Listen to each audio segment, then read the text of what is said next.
Darwin Project is a battle royale game that feels very refreshing. Unlike any other battle royale games, in this one, you don't fight with guns. So don't go into the game thinking you're gonna snipe someone that's hundreds of meters away, because that's never gonna happen. The only weapons you will have to protect yourself is an axe and a bow. Each round starts in a lobby with you and 9 other players where you can throw snowballs around, practice your aim, or just talk smack before you get teleported into the map. In some cases, you will have a director who controls a flying robot that can turn the tides of a game. And this is where Darwin Project separates itself from other battle royale games. The director is a very unique character that brings something new to the table. With this character, you're essentially playing as a god and trying to make the game as fun and as competitive as you can for the players. For example, you can gift players health, wood, or loot drops. If you see someone getting third partied, you can give them invincibility. Or if you want to make things more interesting, you could always put a bounty on someone's head and make their location visible to all of the players. You could also turn the floor into a lava or even drop a freaking nuke. As the director, you could even make announcements at the beginning of each game. Ladies and gentlemen, once again, this is your host, Mike Dub. We have 1, 2, 3, 4 quadrants with 2 contestants. The closest are Draw as well as Lysis. And give your favorite player tips on his or her enemies. Yeah, so everybody's in that west quadrant. So if you want to get into that mix, go for it. Yeah, the one you're headed to. Yeah. Alright, man. Good luck. In the start of each game, the players get teleported into one of the 7 sections of the map. You could either spawn with up to 2 of your opponents in your section, or get lucky and spawn by yourself. The objective of the game can be described in 5 words: stay alive and stay warm. Cutting down trees will allow you to craft a campfire to keep yourself warm, craft shields to boost your health, or craft bows to fight enemies in a long distance battle. Cutting down these little orange tubes that are called Darwiniums will allow you to unlock 2 special skills that you select at the beginning of each round. Before jumping into a game, each player has the option to pick between 3 classes.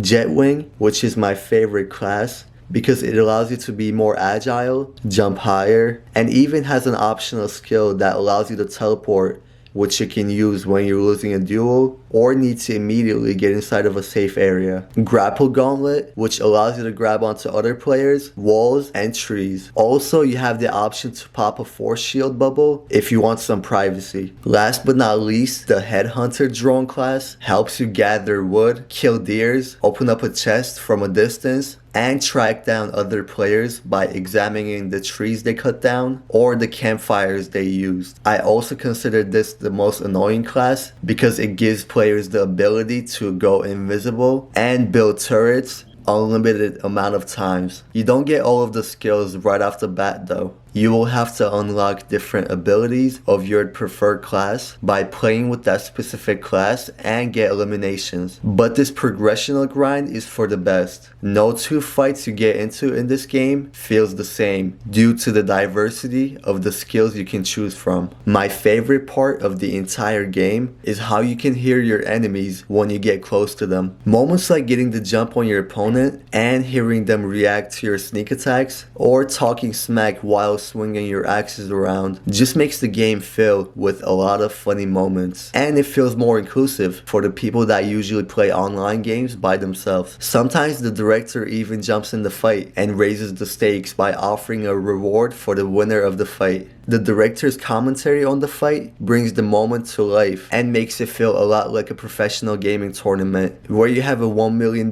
prize and a trophy on the line. Having the ability to talk to your enemies and a robot that takes pleasure in making your life harder gives you the opportunity to form some friendships. I know it sounds ironic to become friends with someone you just killed, but that's what makes this game so special, in my opinion. The community is really kind, and they don't shy away from saying nice words right after having a duel to death with you. What a fight, man. Ooh, sneaky boy, huh? Oh shit, we're in another fight right away. Let's go. Oh. Everybody's just swinging axes, dude. Let's.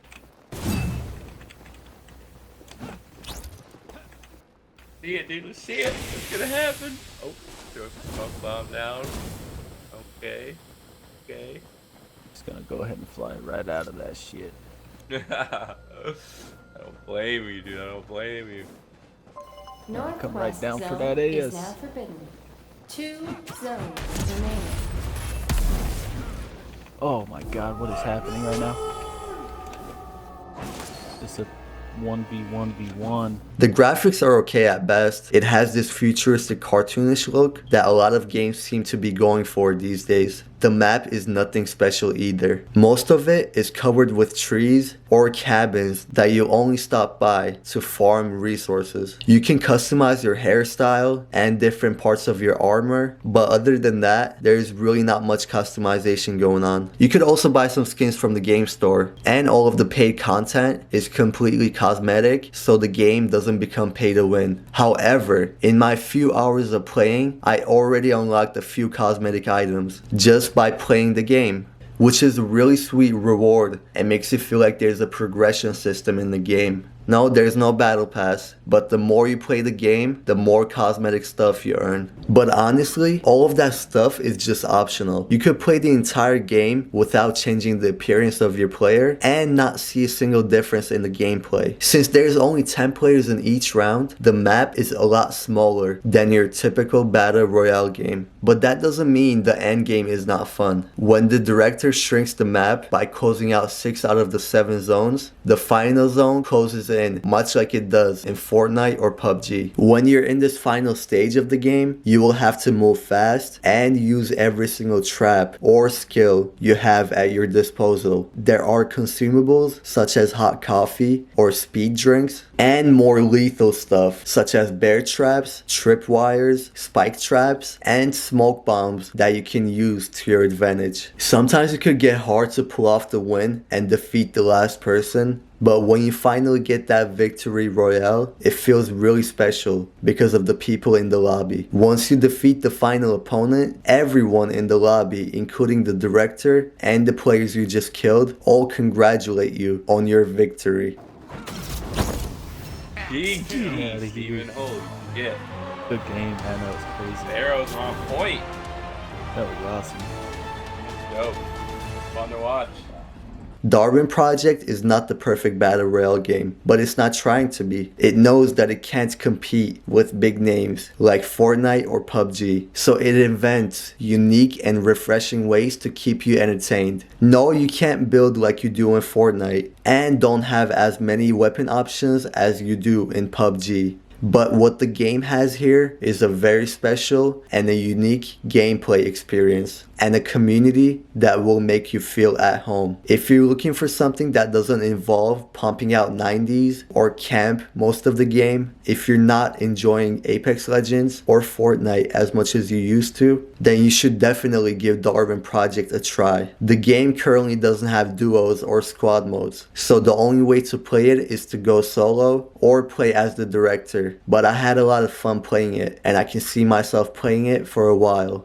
It's a free-to-play title available on Steam, PS4, and Xbox One. Just download it and try it for yourself. Have you played Darwin Project yet? If so, what's the most eliminations you got in one game? Leave your comments down below, and don't forget to hit that subscribe button. Thank you for watching, and I'll see you on the next one. Goodbye.